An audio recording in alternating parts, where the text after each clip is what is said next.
October 18వ తారీఖు శనివారము త్రయోదశి, శని త్రయోదశి, పైగా ధన త్రయోదశి కూడా చాలా విశేషమైనటువంటి రోజు.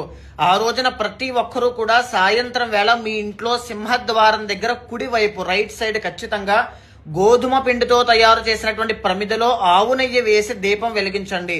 దీన్నే యమదీపము అంటారు. దీన్ని ఎవరైతే వెలిగించి అదే దీపాన్ని యమధర్మరాజుగా భావించి పూజిస్తారో, ఇంట్లో మీ నాన్నగారికి కానీ, అమ్మగారికి కానీ, యజమానికి కానీ, కుటుంబ సభ్యులకి కానీ, మీకు కానీ ఆయుష్ దోషాలు ఏవైనా ఉంటే అవన్నీ తొలగించేస్తాను అని చెప్పి యమధర్మరాజే వరం ఇచ్చారు. కాబట్టి తప్పకుండా దీపాన్ని వెలిగించండి, ఆరాధన చేయండి.